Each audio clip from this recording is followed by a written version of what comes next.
Hello, నమస్తే. నేను మీ లక్ష్మీ చౌదరిని. వెల్కమ్ టు మిస్టరీ మధురిమలు తెలుగు ఆడియో స్టోరీస్ ఛానల్ని సపోర్ట్ చేస్తున్న ప్రతి ఒక్కరికి థ్యాంక్ యూ సో మచ్ యార్. మాది కోరిన ప్రణయం పార్ట్ 156తో మీ ముందుకు వచ్చేసాను. కథలోకి వెళ్లే ముందు ఎప్పట్లాగే రిక్వెస్ట్, లైక్స్, హైప్స్ గురించి.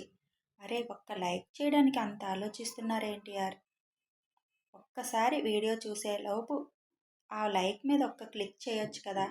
ఇక మనం కథలోకి వెళ్ళిపోదాం. మొత్తానికి జ్వరంతో బావగారిని పడగొట్టేశావుగా అంటుంది భూమితో నైని. నేనేం కావాలని జ్వరం తెచ్చుకోలేదమ్మా, కానీ ఈ అన్నా చెల్లెళ్ళు బాగా సాధించారు నన్ను. నాకు టైం వచ్చినప్పుడు వీళ్ళ పని చెబుతా అంటుంది ఆద్య వైపు చిరుకోపంగా చూస్తూ భూమి. మేం నీలా చేయంలే. చూస్తా చూస్తా, ఎక్కడో అక్కడ మీకు నా అవసరం రాకపోదు. అప్పుడు నేను మీతో ఆడుకోకపోను. ఆడపడుచు అని అధికారం చూపించాలనుకుంటున్నావేమో. నేను కూడా నీకు ఆడపడుచునే అవుతా, అది గుర్తించాలి భూమి గారు మీరు అంటుంది ఆద్య. అలా ఆడపడుచు అని అధికారాలు చూపించడం నాకు చేత కాదులే మీలాగా అంటుంది సాగదీస్తూ. మాటలు మాత్రం ఇప్పుడు బాగానే వస్తున్నాయి. మాట్లాడాలి కదా, లేకపోతే నన్ను ఆడుకుంటున్నారుగా మీరు. ఇంక చాలే ఆపండి, ఇద్దరు డైలాగుల మీద డైలాగులు కొట్టుకుంటున్నారు అని అంటుంది నైని. వినీత్ని కూడా తీసుకొని రావాల్సింది కదా అంటుంది భూమి.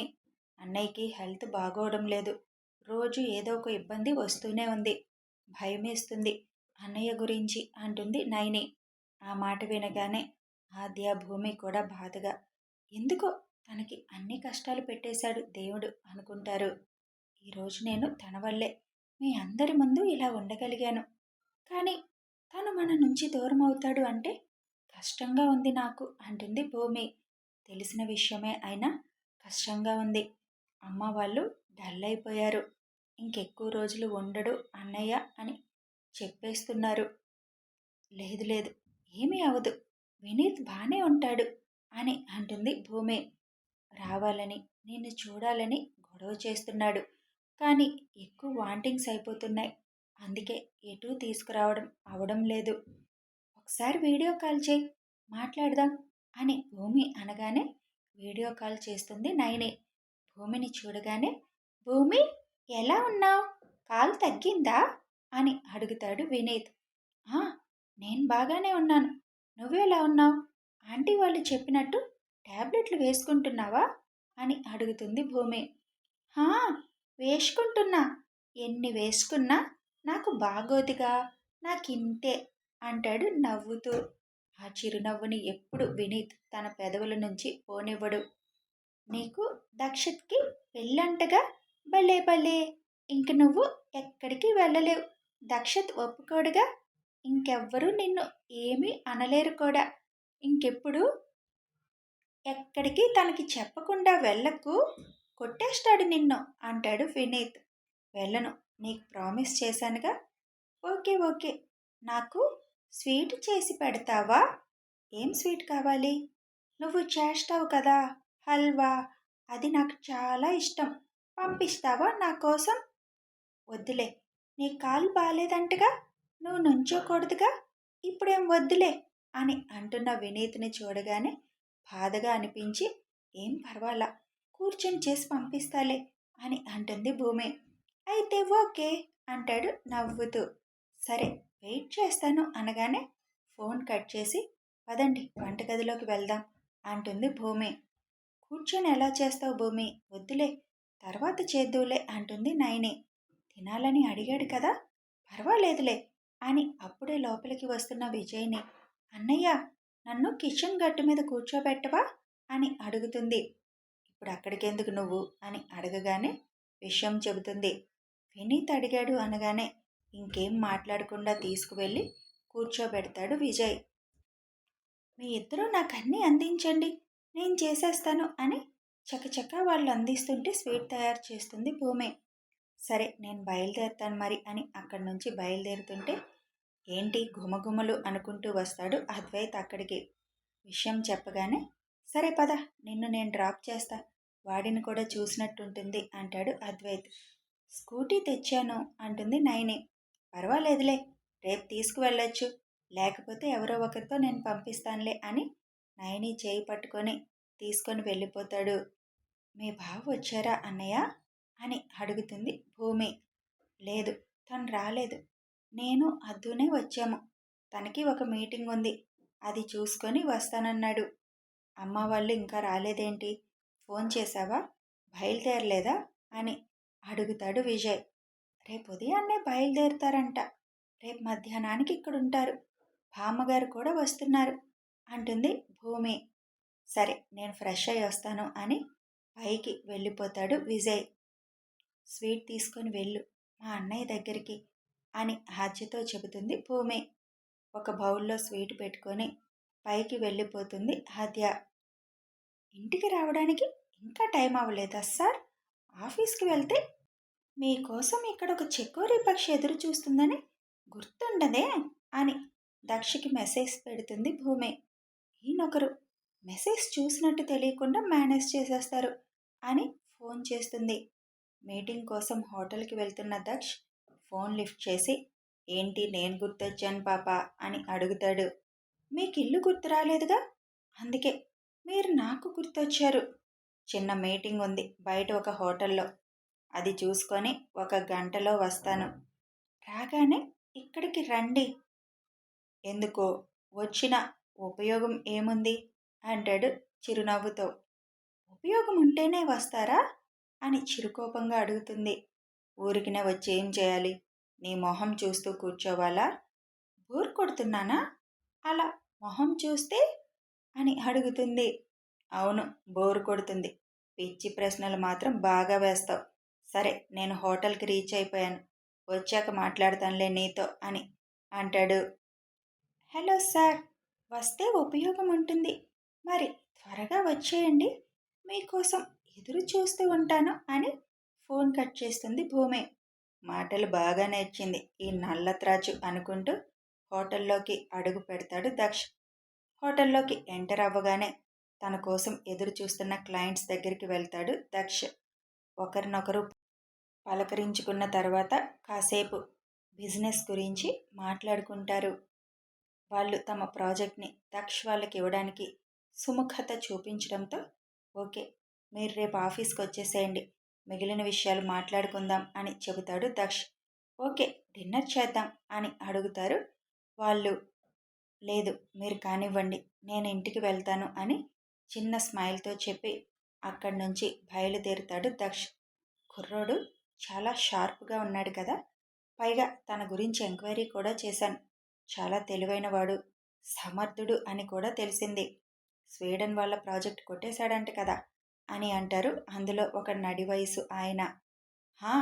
వాళ్ళ నాన్నగారికి హార్ట్ స్ట్రోక్ వచ్చినప్పటి నుంచి ఇప్పుడు బిజినెస్ మొత్తం తనే హ్యాండిల్ చేస్తున్నాడు.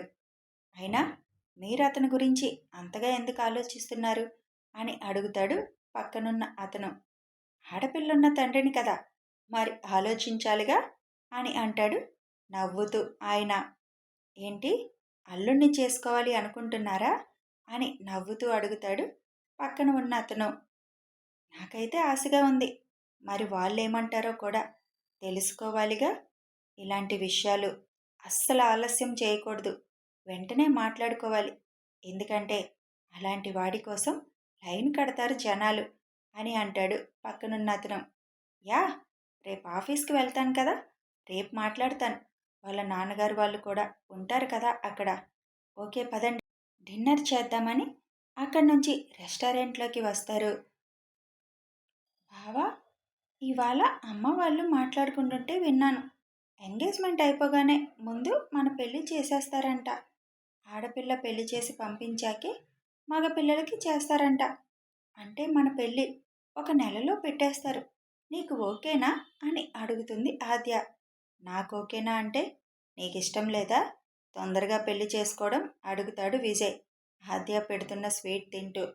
నువ్వేగా కొద్దిగా ఆగి చేసుకుంటాను, 1 సంవత్సరం టైం కావాలి అన్నావు. ఆ మాటని నేను 5 నెలలు దాటిపోయింది. అయినా మీ అన్న నా చెల్లికి త్వరగా ముడిపెట్టేయాలి. వాళ్ళిద్దరి మధ్య ఈ దూరాలు అనవసరం. వాడి దగ్గర నా చెల్లుంటేనే కొంచెం నాకు ధైర్యంగా ఉంటుంది. అందుకే మనం పెళ్లి చేసేసుకుందాం. అబ్బా, ఎంత మంచి మాట చెప్పావు బావా అని విజయ్ బొగ్గ మీద ముద్దు పెట్టి అంటుంది. ఇంత చప్పటి ముద్ద అంటాడు పెదవి విరుస్తూ. ఇక నుంచి పెళ్ళయ్యే వరకు ఇంతే. అన్నీ ఇప్పుడే ఇచ్చేస్తే పెళ్ళయ్యాక మా మీద మీకు బోరు కొడుతుంది బావా అని అంటుంది నవ్వుతూ. పిచ్చి, ఎందుకే బోరు కొడుతుంది? మీ మీద మాకు బోరు కొడితే మా మీద కూడా మీకు కొట్టాలిగా. ఆడవాళ్ళకి మగవాళ్ళ మీద కొట్టదంట బాబు. కానీ మగవాళ్ళకి ఆడవాళ్ళ మీద కొద్ది రోజుల్లోనే బోరు కొట్టేస్తుంది అంట. కొత్త దారులు వెతుక్కోవాలని చూస్తారంట. అందుకే నేనొక నిర్ణయానికి వచ్చాను అంటుంది ఆద్య. ఏంటో ఆ నిర్ణయం అంటాడు సాగదీస్తూ. ఇప్పుడు కాదులే, పెళ్ళయ్యాక చెప్తా. ఇప్పుడు చెప్తే నువ్వు మళ్ళీ నన్ను పెళ్లి చేసుకోను అని అంటే అంటుంది కళ్ళు ఎగరేస్తూ. పిచ్చి పలు రకాలంటారు. ఇప్పుడు నీకే రకం పిచ్చి పట్టిందో నాకు తెలియదు కానీ ఈ జన్మకి నాకు నీతోనేలే. దేనికోసం నిన్ను వదులుకోవాలని నేను అనుకోవడం లేదు. ముందు వంట నేర్చుకోవే ఫుల్గా. పెళ్ళయ్యాక నీ చేతి వంట మాత్రమే నాకు కావాలి, అది గుర్తుపెట్టుకో అంటాడు ఆద్య బుగ్గ కొరుకుతూ. నీ చెల్లి చేసినంత టేస్ట్గా నేను చేయలేను బావా. అది నాకు తెలుసులే. ఏం చేస్తాం, ఒప్పుకున్నాక తప్పుతుందా? ఎలా ఉన్నా తినాలి కదా. అంత కష్టమేమొచ్చింది? నీ చెల్లి వండింది ఇక్కడికి తెచ్చేస్తానులే అంటుంది ఆద్య నవ్వుతూ. సిగ్గుండాలి, పోయి వంట నేర్చుకోపో. చూడు స్వీట్ ఎంత తింటున్నా మా డైట్ కూడా మర్చిపోయి తినాలనిపించేలా చేస్తుంది. అందుకే బావా నేను నేర్చుకోవడం లేదు. నువ్వు అలా తినేస్తే ఓవర్గా పొట్ట పెంచేసి ముసలోళ్ళ మారిపోవు. నీ అందాన్ని కాపాడడం కోసం నేను వంట సరిగ్గా నేర్చుకోవడం లేదు. అప్పుడు నువ్వు తక్కువ తింటావు కదా. ఏ కసరత్తులు చేయకపోయినా నువ్వెప్పటికీ అందంగానే ఉంటావు అని నవ్వుతూ అంటున్న ఆద్య నడుం గిల్లేసి తప్పించుకోవడానికి ఏమైనా చెప్తారు. పద, భూమి ఒక్కతే ఉంది కదా, కిందకి వెళ్దాం అని అంటాడు లేచి నిలబడుతూ. ఆద్య లేవగానే తనని గట్టిగా చుట్టేసి పెదాల మీద గాఢంగా ఒక ముద్దు ఇచ్చేసి పరుగున బయటికి వస్తాడు విజయ్. విజయ్ పరుగుని చూసి చిన్నగా నవ్వుకుంటూ బయటికి వస్తుంది ఆద్య. భూమి పంపించిన స్వీటు ఇష్టంగా తినేస్తాడు వినీత్. అంతా ఒక్కరోజే వద్దు నాన్న అని సుప్రజ గారు అనడంతో, సరే ఇది దాయు, రేపు తింటా అని మిగిలింది ఇచ్చేస్తాడు. అద్వైత్ కాసేపు సరదాగా తనతో మాట్లాడుతూ కూర్చుంటాడు. భూమి పెళ్ళంటగా అంటాడు వినీత్. అవును, కానీ మీ చెల్లిని నేను పెళ్లి చేసుకుంటున్నా, నీకు ఓకేనా నేను అని అద్వైత్ అడిగేసరికి, కదా అమ్మ చెప్పింది నయనికి కూడా పెళ్ళని. మా చెల్లిని బాగా చూసుకో, కొట్టద్దు, మంచిది తను. నువ్వు బాగానే చూసుకుంటావులే, నాకు తెలుసుగా అంటాడు నవ్వుతూ. ఆ మాటకి నయని కళ్ళల్లో నీళ్లు తిరుగుతుంటే నయని భుజం చుట్టూ చేయి వేసి, మీ చెల్లిని నేను బాగా చూసుకుంటానులే, కానీ మీ చెల్లి పెళ్ళి నువ్వే కదా చేయాలి. కాబట్టి చెప్పినట్టు మాట విని మందులు వేసుకొని ఫుడ్ తినాలి మరి అని అంటాడు అద్వైత్. మా మరి నాకు పెళ్ళి అని అడుగుతాడు వినీత్. ఆ మాటకి అందరికీ కళ్ళల్లో నీళ్లు తిరుగుతాయి. అందరిలా ఉంటే తన కొడుకు కూడా పెళ్లి వయసు ఉన్నవాడే అనుకోగానే సుప్రజ గారికి దుఃఖం ఆగదు. అందరూ బాధలో ఉండడం చూసిన అద్వైత్ అందరినీ డైవర్ట్ చేయాలని, ఒరేయ్ నువ్వే అదృష్టవంతుడివిరా, హ్యాపీగా ఏ బాధలు లేకుండా టెన్షన్ లేకుండా ఉంటావు. పెళ్ళి అసలు చేసుకోకూడదురా బాబాయ్. పెళ్ళైన దగ్గర నుంచి మన ఫ్రీడమ్ పోతుంది. మనకు నచ్చినట్టు మనం ఉండలేం. చాలా కష్టాలు పడాలి. పెళ్ళయ్యాక మన జుట్టు ఆడవాళ్ళ చేతుల్లోకి వెళ్ళిపోతుంది. వాళ్ళు కూర్చోమంటే కూర్చోవాలి, నుంచోమంటే నుంచోవాలి. వాళ్ళు అడిగినవి తెచ్చి ఇవ్వాలి, లేకపోతే మనకి చుక్కలు చూపిస్తారు. ఆ విషయంలో నువ్వు చాలా సేఫ్ తెలుసా అని అద్వైత్ అనగానే, నిజమే, నాన్న కూడా అప్పుడప్పుడు అమ్మకి భయపడతాడు. అమ్మో నాకు పెళ్ళొద్దు అని నవ్వుతూ వినీత్ అనేసరికి ఆ క్షణం బాధని మరిచి నవ్వుతారు అందరూ. కాసేపు అలాగే అందరినీ డైవర్ట్ చేసి ఇంటికి బయలుదేరుతాడు అద్వైత్. బయటికి రాగానే చుట్టూ గమనించి చీకటిగానే ఉండడంతో నయనిని నడుం చుట్టూ చేవేసి దగ్గరికి లాక్కొని, మీ అన్నయ్య పరిస్థితి మనకు తెలిసిందే. ప్రతి చిన్నదానికి మీరు బాధపడుతూ వాడి ముందు డల్గా ఉండకండి. ఒకటి గుర్తుపెట్టుకో, వాడిలా నరకం అనుభవించే కన్నా ప్రశాంతంగా వెళ్ళిపోవడమే మంచిదని నేనైతే ప్రాక్టికల్గా ఆలోచిస్తున్నాను. ప్రతిసారి వాడు ఎంత బాధ అనుభవిస్తున్నాడు. కొన్ని కొన్ని మనం మార్చలేం నాయని. నువ్వు అలా డల్గా ఉంటే మీ అమ్మా నాన్నని ఎవరు చూసుకుంటారు? అన్నీ రెడీ చేసుకున్నావా ఎంగేజ్మెంట్కి అని అడుగుతాడు నుదురు మీద ముద్దు పెడుతూ. హా, చేసుకున్నాను. చుట్టాలు వస్తారేమో కదా, ఎల్లుండి నిశ్చితార్థంలో కలుద్దాం. మరి బాయ్ అని చెప్పి బయలుదేరుతాడు అద్వైత్.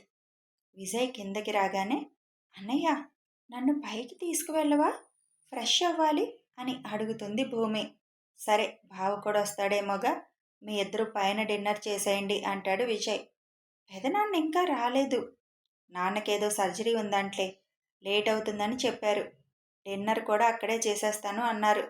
నువ్వు బావ రూమ్లో తినండి అని పనమ్మాయికి ఫుడ్ పైకి తీసుకువెళ్ళి పెట్టమని చెప్పి భూమిని తీసుకొని వెళ్తాడు పైకి. తనని వాష్రూమ్లో దించేసి బయటికి వచ్చేస్తాడు విజయ్. భూమి ఫ్రెష్ అయ్యి వచ్చే వరకు ఆద్య అక్కడే ఉండి చిన్నగా కాలెత్తి ఒక కాలుతో భూమి నడుస్తుంటే పట్టుకొని మంచం దగ్గరికి తీసుకువచ్చి కూర్చోబెడుతుంది. కొద్ది రోజులు కాలు వాడకూడదంటేనే ఇలా ఉంది. పాపం కాళ్ళు పోగొట్టుకున్న వాళ్ళు ఎలా మేనేజ్ చేస్తున్నారో కదా అంటుంది భూమి. మన ఒంట్లో ఏ అవయవం పనిచేయకపోయినా కష్టమే అని నేను కిందకి వెళ్తున్నా, బావకి భోజనం పెట్టేసి వెళ్ళిపోతాను అని చెప్పి కిందకి వచ్చేస్తుంది ఆద్య. ఆద్య వెళ్ళగానే కాలు కింద మోపకుండా మడం మీద నడుస్తూ చిన్నగా వార్డ్రోబ్ దగ్గరికి వెళ్ళి హాఫ్ శారీ తీసుకొని కట్టుకుంటుంది. ఇంకా రాలేదేంటి పతిదేవుడు అనుకుంటూ బాల్కనీలోకి వెళ్ళాలి అని అనిపించినా వచ్చి ఉగ్రరూపం దాలుస్తారు అని సైలెంట్గా మంచం మీద కాలు చాపుకొని కూర్చుంటుంది భూమి. దక్ష అప్పటికే ఇంటికి వచ్చి ఫ్రెష్ అయిపోయి సీక్రెట్గా వెళ్లాల్సిన అవసరం ఇక లేకపోవడంతో డైరెక్ట్గా కిందకి వచ్చి, మా నేను అక్కడికి వెళ్తున్నా అని చెప్పి బయలుదేరుతుంటే, డబుల్ డ్యూటీ చేయాల్సి వస్తుందిగా మా అబ్బాయికి అంటారు స్రవంతి గారు నవ్వుతూ. దక్ష నవ్వుకుంటూ అక్కడి నుంచి హర్ష గారి ఇంటికి వస్తాడు. ఆద్య వడ్డిస్తుంటే భోజనం చేస్తున్న విజయ్ని చూసి, పెళ్లి కాకముందే సేవలు చేయించుకోవడం మొదలుపెట్టావురా అని అడుగుతాడు. మీకంటేనా బాబు అంటాడు విజయ్. నేను పెళ్లి చేసుకున్నాకే చేయించుకున్నాన్రా, అది కూడా పెళ్ళైన 6 నెలల తర్వాత అంటాడు దక్ష్. మాకు దొరికిన అదృష్టంలే బాబు ఇది అని నవ్వుతూ విజయ్ అనగానే కింద భూమి లేకపోవడంతో పైనే ఉందని నేరుగా పైకి వెళ్ళిపోతాడు దక్ష్. నువ్వు కూడా తిను అని ఆద్యని కూర్చోబెట్టి తినిపిస్తాడు విజయ్. రూమ్ డోర్ తీయగానే ఫుల్ బ్లాక్ హాఫ్ శారీలో ఉన్న సతిని చూడగానే, ఈ ఈడియట్ నన్ను కావాలని టెంప్ట్ చేసే పనులే చేస్తుందిగా అని అనుకుంటూ డోర్ లాక్ చేస్తాడు. చూపు తిప్పకుండా దక్ష్ వైపే చూస్తూ ఉంటుంది భూమి. ఆ చూపుకి అతి కష్టం మీద తన చూపుని మరల్చుకొని, ఎందుకో రమ్మన్నది, నల్లత్రాచి పేరుకు తగ్గట్టు అన్ని బ్లాక్ అండ్ బ్లాక్ వేశావే అంటాడు తన ఎదురుగా కూర్చుంటూ. మరి ఆ మాత్రం పేరుని సార్థకం చేసుకోవాలిగా అని బెడ్ పక్కనే ఉన్న బౌల్ తీసి అందులో ఉన్న స్వీట్ స్పూన్తో తీసి దక్ష్ నోటి దగ్గర పెడుతుంది. ఏంటి స్పెషల్, నువ్వు చేసావా అంటాడు ఆ స్వీట్ చూడగానే కళ్ళు చిన్నవి చేసి.